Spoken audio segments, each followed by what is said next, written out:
What if I told you the U.S. Secretary of Defense just promised to go to war, not against a foreign enemy, but to protect Confederate history? And he's doing it with your tax dollars. We're talking about monuments celebrating men who fought to keep slavery, the erasure of honors for decorated American heroes, and ties to white nationalist ideology, all playing out at the very heart of the Pentagon. This isn't some history class debate. It's happening right now in 2025, and the consequences could reshape the military and America for decades.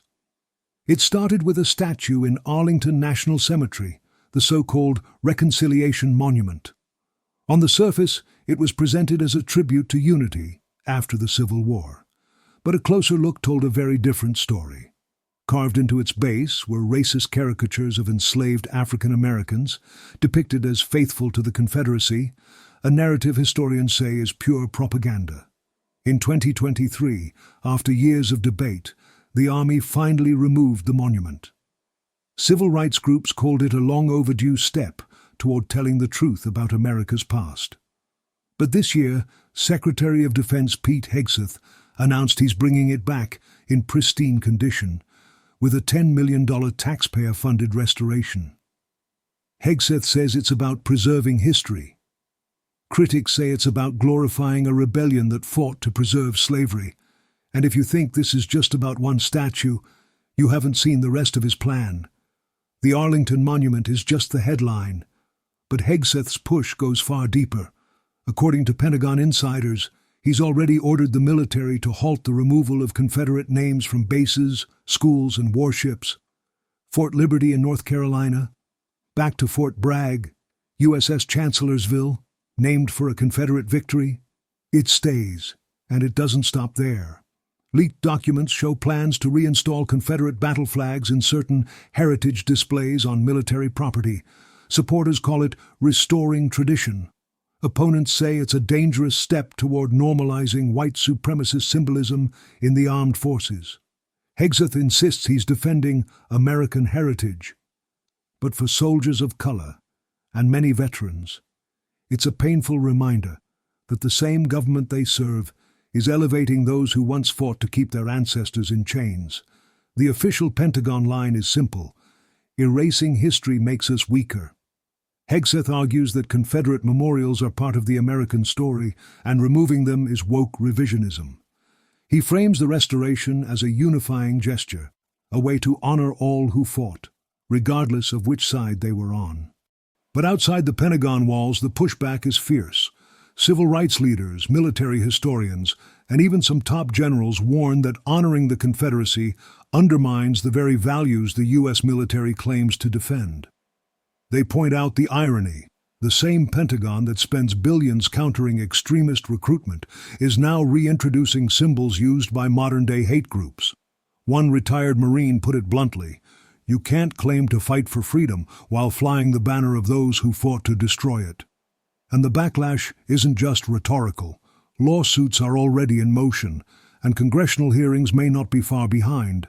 Critics say Hegseth's campaign isn't just about heritage, it's about politics. As a close ally of Donald Trump, he's built his brand on culture war battles, from defending Confederate symbols to railing against diversity initiatives in the military. Restoring the Arlington Monument and other Confederate tributes plays directly to a base that sees these removals as an attack on their identity. In an election year, that's no coincidence. Political analysts note that this strategy mirrors moves in certain state legislatures where Confederate monuments are protected by law, often passed by Republican majorities. By making Confederate restoration a Pentagon priority, Hegseth positions himself as the culture warrior inside the Biden administration's most unlikely stronghold, the Department of Defense. The gamble? That the outrage from opponents will only energize his supporters further. For many service members, this fight isn't abstract, it's personal. Black soldiers, in particular, say walking past monuments that glorify the Confederacy feels like a slap in the face. Some have shared stories of being stationed at bases named after generals who fought to keep their ancestors enslaved, calling it a constant reminder that my life would have been worthless to the men these places honor. Military morale experts warn that reinstating these symbols could deepen divisions within the ranks. Unit cohesion, the trust and solidarity that keeps soldiers alive in combat, can suffer when troops feel their service is being undermined by the very institution they protect. And it's not just black soldiers speaking out. Veterans of all backgrounds have signed open letters condemning the move, arguing that the military should unite around the Constitution, not the Confederacy. As one Army captain put it, this isn't about history, it's about who we choose to honor today. The battle over Confederate symbols at Arlington and beyond is now heading into courtrooms and legislative chambers. Civil rights groups are preparing lawsuits, arguing that reinstalling Confederate monuments on federal property violates equal protection guarantees and creates a hostile workplace for service members. Historians are also entering the fray, armed with documents showing that many of these monuments weren't erected right after the Civil War, but decades later, during Jim Crow, as tools of intimidation against black Americans. That undercuts Hegseth's claim that they're purely about history. Meanwhile, members of Congress are drafting bills to block Pentagon funds from being used to restore Confederate symbols. Whether those measures can pass in a polarized legislature is another story. One thing is clear: this fight won't be settled quietly. Arlington National Cemetery is now ground zero in a cultural battle that could shape how America remembers its past for generations.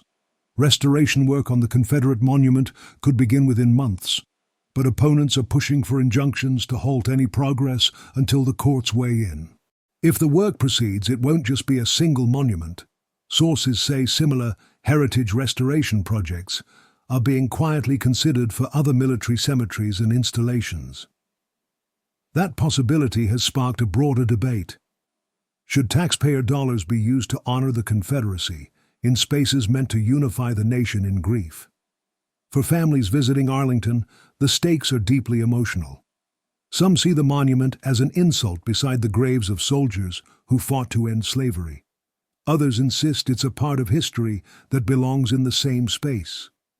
With tensions high and the nation watching, Arlington could become the flashpoint that decides the fate of Confederate symbols on federal land once and for all. What's unfolding at Arlington is bigger than one monument. It's part of an ongoing tug-of-war over who gets to define American history. Supporters of restoration frame it as resisting cancel culture, warning that if Confederate symbols can be erased, other parts of the nation's heritage could be next. Opponents counter that this isn't about erasing history at all. It's about refusing to celebrate those who fought to uphold slavery. They argue that true historical preservation means telling the full story in museums and classrooms, not enshrining one side's narrative in places of honor.